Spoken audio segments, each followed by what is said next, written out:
नमस्कार दोस्तों, तो स्वागत है आप सभी का बेनीवाल अकेडमी पर। आज हम करेंगे प्रधानमंत्री के संबंधित जितने भी विगत भर्ती परीक्षाओं में पूछे गए सवाल हैं उनके बारे में। 2-4 वीडियो हमने पहले कर लिए थे। उनमें हमने DPSP, fundamental rights, fundamental duties, constitution, राष्ट्रपति और उपराष्ट्रपति सभी से संबंधित विगत भर्ती परीक्षाओं में जितने भी क्वेश्चन पूछे गए थे उन सभी क्वेश्चनों में हमने डिटेल से डिस्कस कर लिया था। तो आज हम करेंगे प्राइम मिनिस्टर से संबंधित जितने भी क्वेश्चन विगत भर्ती परीक्षाओं में पूछे गए हैं उनके बारे में। तो विदाउट वेस्टिंग अवर टाइम हम अपने वीडियो की तरफ बढ़ जाते हैं। तो पहला क्वेश्चन क्या कहता है हमारा? तो पहला क्वेश्चन कहता है भारत के प्रधानमंत्री जिनका सबसे लंबा कार्यकाल रहा। अब आपको ऐसे प्रधानमंत्री का कार्यकाल बताना है जो सबसे लंबी अवधि तक प्रधानमंत्री रहे थे। तो जवाहरलाल नेहरू थे जिनका सबसे लंबा कार्यकाल था। कब से कब तक था? 1947 से 1964 तक, यानी कि 17 सालों का कार्यकाल था। मंत्रिमंडल किससे संस्थापित होती है, यानी कि मंत्रिमंडल में कौन कौन से सदस्य शामिल होते हैं? तो सिर्फ कैबिनेट मिनिस्टर से संस्थापित होती है कौन? मंत्रिमंडल। मंत्रिपरिषद द्वारा राष्ट्रपति को दी गई सलाह की जांच की जा सकती है। अब मंत्रिपरिषद के द्वारा दी गई राष्ट्रपति को सलाह बाध्यकारी होती है, यानी कि माननी आवश्यक होती है। तो इसकी सलाह की कोई जांच नहीं होती है, तो यह सलाह जांच के दायरे में नहीं आती है। निम्नांकित में कौन प्रधानमंत्री के पद पर रहते हुए राज्यसभा में सदन के सदस्य नहीं रहे हैं? तो आपको ऐसे प्रधानमंत्री का नाम बताना है जो राज्यसभा के सदस्य नहीं रहे थे। विश्वनाथ प्रताप सिंह जो राज्यसभा के सदस्य नहीं थे, ये लोकसभा के सदस्य थे। भारत के निम्नांकित प्रधानमंत्रियों में से किस प्रधानमंत्री को कार्यवाहक राष्ट्रपति द्वारा शपथ दिलवाई गई थी?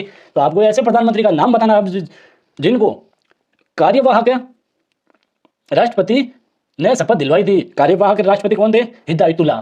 जिन्होंने शपथ दिलवाई थी वो थे, ऐसे प्रधानमंत्री कौन थे? मोरारजी देसाई थे जिनको कार्यवाहक राष्ट्रपति ने शपथ दिलवाई थी।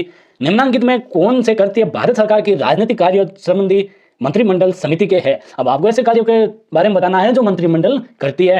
केंद्र राज्य संबंधों से संबंधित समस्याओं पर विचार करना, ये बिल्कुल करेक्ट है। केंद्र राज्य की समस्या होती है तो कौन निवारण करता है? इसका मंत्रिमंडल। ऐसे आर्थिक और राजनीतिक मामलों पर विचार करना जिन पर व्यापक परिप्रेक्ष्य में निर्णय लेने की आवश्यकता हो, ये बिल्कुल करेक्ट है। विदेशी मामलों से संबंधित ऐसे नीतिगत मामले पर विचार करना जिन्हें बाह्य और आंतरिक सुरक्षा प्रभावित न होती हो। तो इसमें 1, 2, 3 तीनों स्टेटमेंट क्या है? करेक्ट है, मंत्रिमंडल से संबंधित।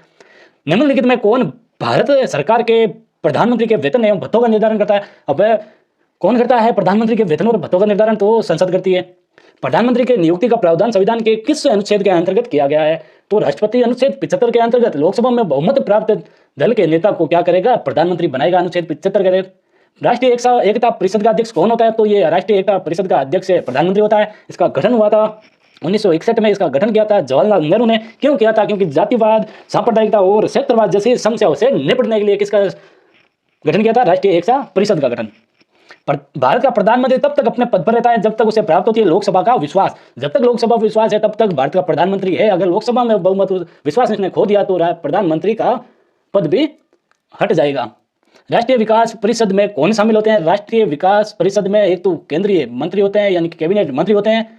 सभी राज्यों के मुख्यमंत्री होते हैं। इसके अध्यक्ष, प्रधान अध्यक्ष कौन होते हैं? अपने प्राइम मिनिस्टर होते हैं। इसकी गठन कब हुआ था? 6 अगस्त 1952 में इसका गठन हुआ था और इसके प्रधान अध्यक्ष से प्रधानमंत्री होते हैं। निम्नलिखित में कौन प्रधानमंत्री बनने के समय लोकसभा के सदस्य थे? अब आपको ऐसे प्रधानमंत्री का नाम बताना है जो लोकसभा के सदस्य थे। तो चंद्रशेखर थे जो किसके सदस्य थे? अपने लोकसभा के।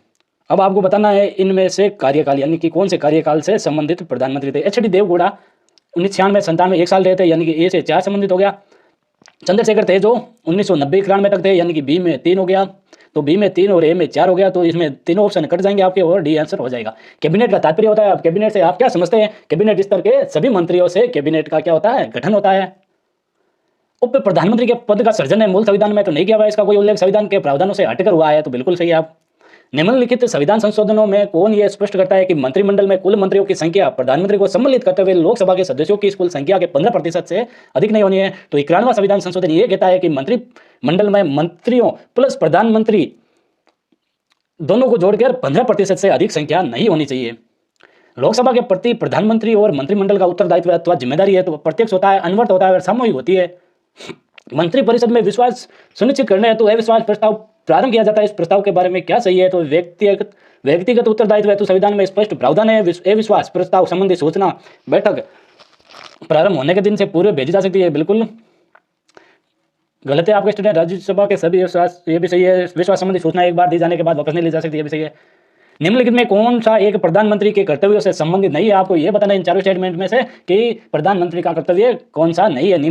मंत्रिपरिषद के सभी विनिश्चय राष्ट्रपति को समुचित करना होता है, यह बिल्कुल सही है। किसी विशेष विधेयक को धन विधेयक के रूप में प्रमाणित किए जाने के निर्णय को राष्ट्रपति को संशोधित करना है।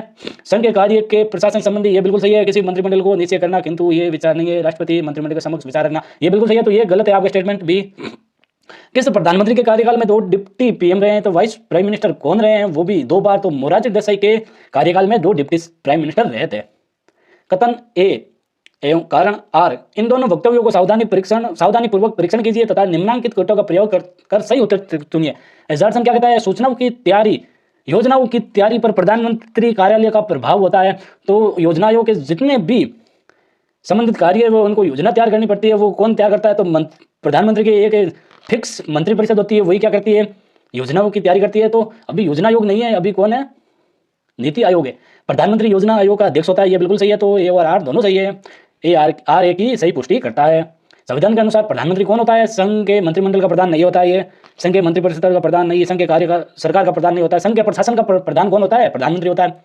भारत के संविधान का निम्नलिखित में कौन सा अनुच्छेद मंत्रियों और महान्यायवादी को किसी भी सदन में बोलने या कार्रवाई में भाग लेने का अधिकार प्रदान करता है? तो आपको ऐसे अनुच्छेद का नाम बताना है जो महान्यायवादी और मंत्रियों को बोलने या कार्रवाई में भाग लेने की अधिकार प्रदान करता है। तो इसमें अनुच्छेद हो जाएगा आपका 85। निम्नलिखित में किस प्रधानमंत्री की मंत्रिपरिषद केवल 2 स्तर की थी? अब आपको ऐसे प्रधानमंत्री का नाम बताना है जिनकी मंत्रिपरिषद केवल 2 स्तर की थी। तो मोरारजी देसाई। निम्न में से किसे एक प्रधानमंत्री को राष्ट्रपति डॉक्टर राधाकृष्णन ने 2 बार प्रधानमंत्री की शपथ दिलाई थी? तो गुलजारी लाल नंदा थे जिनको 2 बार डॉक्टर राधाकृष्णन ने शपथ दिलवाई थी। केंद्रीय मंत्रिपरिषद में लोकसभा की कुल संख्या का अधिकतम कितना प्रतिशत से अधिक सदस्य संख्या नहीं हो सकती? मंत्री प्लस प्रधानमंत्री दोनों को सदस्य संख्या 15% से अधिक नहीं होनी चाहिए लोकसभा में। निम्नलिखित में कौन से प्रधानमंत्री ने लोकसभा में विश्वास मत प्राप्त करने से पहले ही त्यागपत्र दे दिया? तो ये चौधरी चरण सिंह थे जिन्होंने लोकसभा में विश्वास मत प्राप्त करने से पहले ही त्यागपत्र दे दिया था।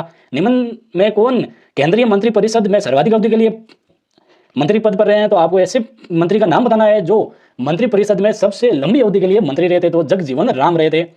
निम्न में कौन राज्यसभा के सदस्य रहते हुए सर्वाधिक काल के लिए प्रधानमंत्री पद पर कार्यरत रहे? तो मनमोहन सिंह दोनों बार प्रधानमंत्री बने तो वो राज्यसभा के सदस्य थे। इंदिरा गांधी पहली बार प्रधानमंत्री बनी थी तो वो लोकसभा के सदस्य थी। दूसरी बार बने थे तो किसके सदस्य थे? राज्यसभा के सदस्य थे। तो इनका भी 10 साल कार्यकाल था। इनका भी 10 साल कार्यकाल है। भारत सरकार नियम 1961 के नियमों के तहत मंत्रिमंडल सचिवालय का कार्य सदैव किससे आवंटित किया जाता है? तो किसको आवंटित किया जाता है? प्रधानमंत्री को। निम्न में कौन से प्रधानमंत्री ने लोकसभा में विश्वास मत प्राप्त करने से पहले त्यागपत्र दे दिया था? एक तो पिछले हमने क्वेश्चन में किया था, चौधरी चरण सिंह जी और एचडी देवगौड़ा जी ने पहले ही त्यागपत्र दे दिया था लोकसभा में विश्वास मत प्राप्त करने से पहले ही। संसदीय व्यवस्था होने के कारण भारत में प्रधानमंत्री को कहा जाता है, संसदीय व्यवस्था होने के कारण प्रधानमंत्री को क्या कहा जाता है? तो शासन का प्रमुख कहा जाता है। निम्न में कौन प्रधानमंत्री पद की शपथ ली तब राज्यसभा के सदस्य नहीं थे? ऐसे प्रधानमंत्री का नाम बताना आपको जिन्होंने शपथ ली थी उस टाइम राज्यसभा के सदस्य नहीं थे। तो एचडी देवगौड़ा थे। निम्न में किस राष्ट्रपति ने अब तक की एकमात्र महिला प्रधानमंत्री को सबसे पहले शपथ दिलवाई थी? डॉक्टर राधाकृष्णन ऐसे राष्ट्रपति थे जिन्होंने पहली बार इंदिरा गांधी को यानी किसी महिला प्रधानमंत्री को शपथ दिलवाई थी। सबसे पहले मंत्रिपरिषद के विरुद्ध किस लोकसभा में अविश्वास प्रस्ताव पारित किया गया? तो तीसरी लोकसभा में अविश्वास पारित किया था 1963 में। मंत्रिपरिषद के विरुद्ध लोकसभा में अविश्वास प्रस्ताव पर चर्चा की अनुमति कौन देता है? तो अविश्वास प्रस्ताव पर चर्चा देता है लोकसभा। निम्न के प्रधानमंत्रियों से राज्यसभा के सदस्य संबंधित कौन सा कोर्ट सही नहीं है? तो इंदिरा गांधी उत्तर प्रदेश से थे राज्यसभा के सदस्य, एचडी देवगौड़ा कर्नाटक से थे, आई के गुजराल पंजाब से नहीं थे, ये तो लोकसभा के सदस्य थे, राज्यसभा के थे भी नहीं। मनमोहन सिंह जी कहाँ से सदस्य थे राज्यसभा के? असम से। निम्न में कौन प्रधानमंत्री पद की शपथ लेने से पहले कभी भी मंत्री पद पर नहीं रहे? ऐसे प्रधानमंत्री के नाम बताना है आपको जो प्रधानमंत्री बन तो गए पर उससे पहले कभी मंत्री नहीं रहे। तो चंद्रशेखर जी थे जो मंत्री पहले कभी नहीं रहे थे। यहाँ पे आपके सारे क्वेश्चन खत्म होते हैं। तो अगले वीडियो में हम मिलेंगे आपसे राज्यपाल से संबंधित प्रश्न उत्तरी के साथ। तो तब तक के लिए पढ़ते रहिए। बाय।